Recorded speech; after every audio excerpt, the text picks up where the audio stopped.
বাবার বন্ধু আমাকে রাতে বাড়িতে একা পেয়ে যেভাবে আমার সাথে কাজ করল, গল্পটি সম্পূর্ণ শুনলে আপনাদের মেশিন দিয়ে পানি চলে আসবে। আপনারা হাতের কাজ করতে বাধ্য হবেন, তাই হাতের কাজ করার আগে হাতের কাছে অবশ্যই টিস্যু রাখবেন। আমার নাম দীপা, আমি ছত্তিশগড়ে থাকি। আমার বয়স 25 বছর। আমি আমার মা, বাবা এবং বড় ভাইয়ের সাথে থাকি। আমি সম্প্রতি গ্র্যাজুয়েশন শেষ করেছি, কিন্তু এখনও কোনো চাকরির জন্য ফর্ম জমা দিইনি। আমার বাবা রেলওয়েতে চাকরি করেন এবং আমার ভাই কম পড়াশোনা করেছেন, তাই যেখানে কাজ পায় সেখানে হাত বাড়িয়ে দেয়া। আমাদের জীবন ভালোই চলছিল, আমরা সবাই খুব খুশি ছিলাম।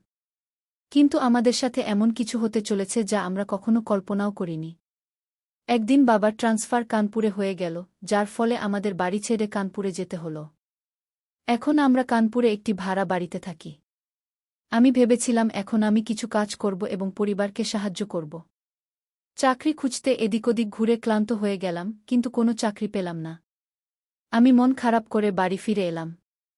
আমার মা বাবা আমাকে বললেন, তুমি চিন্তা করো না, কোথাও না কোথাও চাকরি হয়ে যাবে। কি একদিন আমি ছাদে বসে চাকরি নিয়েই ভাবছিলাম, তখনই গ্রাম থেকে ফোন এল যে আমার বাবার বোনের স্বাস্থ্য খুব খারাপ।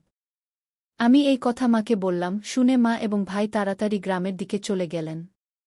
বাড়িতে শুধু আমি এবং বাবা রইলাম। গ্রামে পৌঁছে মা ফোন করে বললেন যে তাকে সুস্থ হতে কমপক্ষে 20 দিন লাগবে। মা আমাকে বললেন যে আমি বাবার যত্ন নিই। আমার বাবা রোজ রাতে ঘুমানোর আগে মদ খান। মদ খেয়ে তিনি এমন হয়ে যান যে কিছুই বুঝতে পারেন না, কখনো কখনো প্রস্রাব তার প্যান্টেই হয়ে যায়। তাই তার যত্ন নিতে হয়। একদিন বাবা অফিস থেকে এসে বললেন যে কাল তার এক বন্ধু আসবে। আমি ভাবলাম যে বাবা এখন মদ খাওয়ার পরিকল্পনা করছেন। পরের দিন বাবা ছুটি পেয়েছিলেন। আমি এবং বাবা দুজনে খেয়ে ঘুমিয়ে পড়লাম। সকালে যখন আমি বাড়ির কাজ করছিলাম তখন দরজার বেল বাজল। দরজা খুলে দেখি 35 থেকে 40 বছর বয়সী একজন লোক দাঁড়িয়ে আছে। সে জিজ্ঞাসা করল, তুমি বিজয়ের মেয়ে? আমি বললাম, হ্যাঁ। তারপর আমি জিজ্ঞাসা করলাম, আপনি কে? সে বলল, আমি তোমার বাবার বন্ধু। আমি ভাবলাম, এটাই সেই লোক যার কথা বাবা গতকাল বলছিলেন। আমি তাকে স্বাগত জানালাম। তিনি বললেন, খুশি থাকো। তারপর আমি লক্ষ্য করলাম যে তিনি আমাকে একটু অন্যরকমভাবে দেখছেন, বারবার আমার শরীরের দিকে তাকাচ্ছেন। আমি ভাবলাম যে তিনি হয়তো এমনিই দেখছেন, তাই আমি বেশি মনোযোগ দিলাম না। ঠিক তখনই বাবা এসে বললেন, স্বাগতম। দুজনে গলা জড়িয়ে ধরলেন। তাদের দেখে আমারও ভালো লাগল। বাবা আমাকে বললেন, দীপা, চা বানিয়ে নিয়ে আসো। আমি চা বানাতে চলে গেলাম। তারা দুজনে কথা বলতে লাগলেন। চা বানিয়ে এনে দেখি দুজনে হাসছেন। আমি প্রথমে বাবাকে চা দিলাম, তারপর তার বন্ধুকে চা দিতে গিয়ে দেখলাম যে তিনি আবার আমার বুকের দিকে তাকাচ্ছেন। তারপর তিনি বললেন, বিজয়, তোমার মেয়ে তো অনেক বড় হয়ে গেছে। তার বয়স কত? বাবা বললেন, তার বয়স 25 বছর। তার বন্ধু বললেন, শীঘ্রই তার বিয়ে দিয়ে দাও। কথা শুনে আমি একটু হেসে আমার ঘরে চলে গেলাম। সারাদিন বাবা এবং তার বন্ধু কথা বলতে থাকলেন।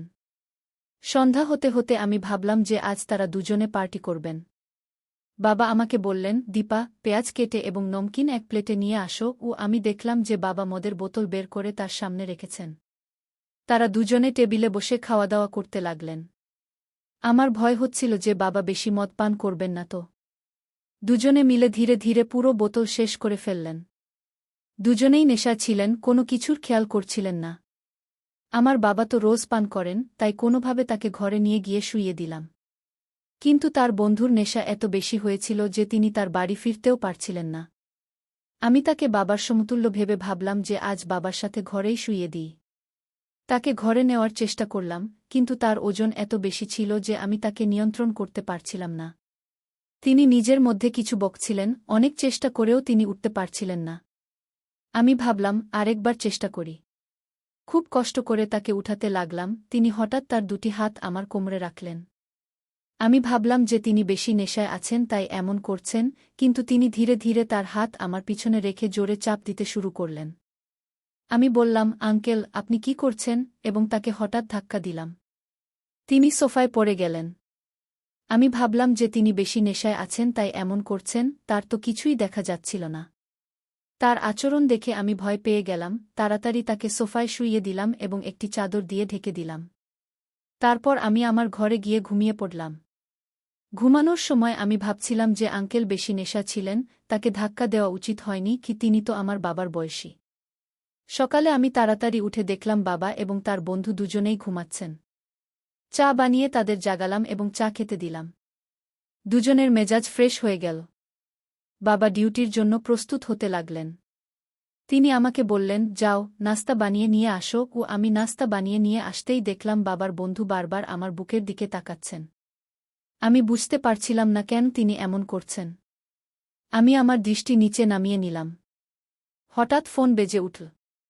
কল করেছিল আমার ভাই। সে বলল, মা এবং বুয়া দুজনেরই স্বাস্থ্য খারাপ হয়ে গেছে। তোমাকে তাড়াতাড়ি গ্রামে আসতে হবে। আমি বাবাকে বললাম। বাবা বললেন, তুই এখানেই থাক। আমি একা গ্রামে যাব? আমি বললাম, বাবা, আমি একা এখানে কিভাবে থাকব?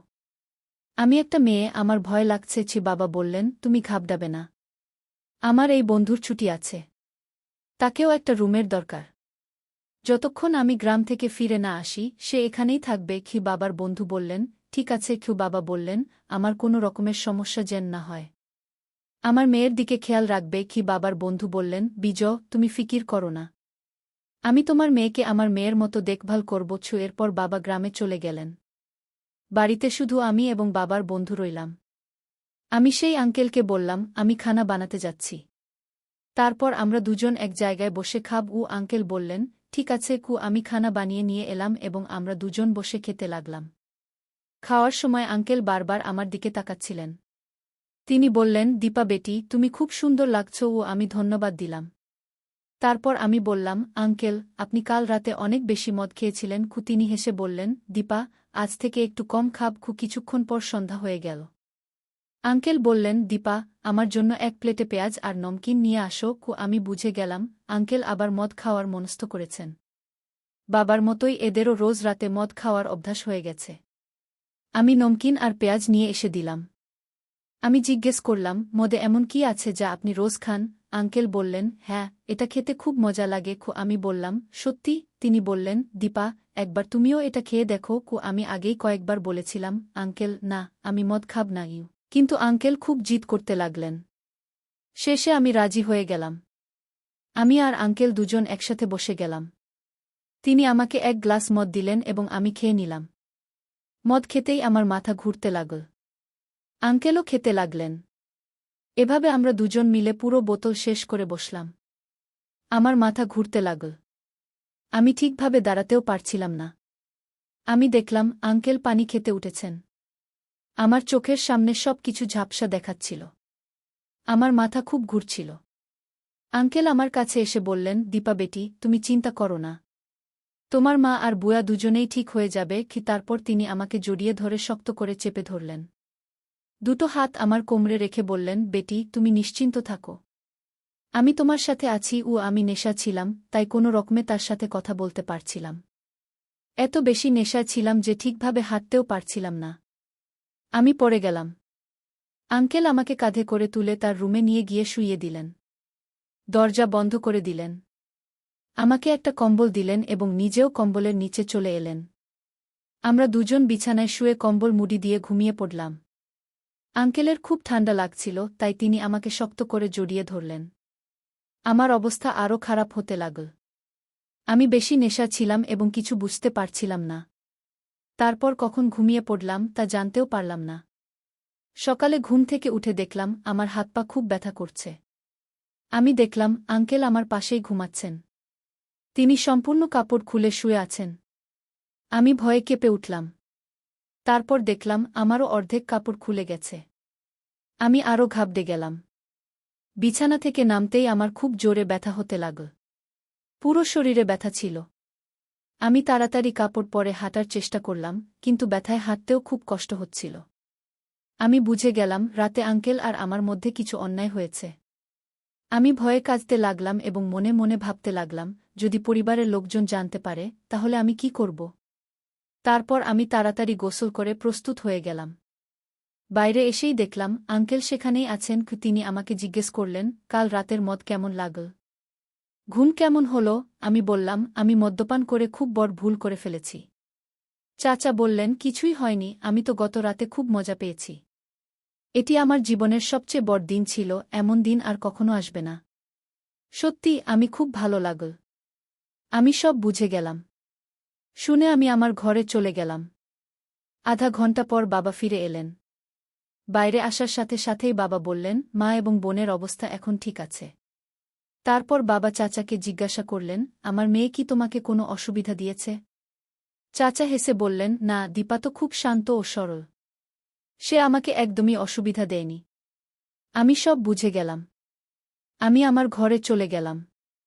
বাবার বন্ধুও তার বাড়ি চলে গেলেন। আমি বসে ভাবতে লাগলাম, আমাকে কোনো অবস্থাতেই মদ্যপান করা উচিত ছিল না।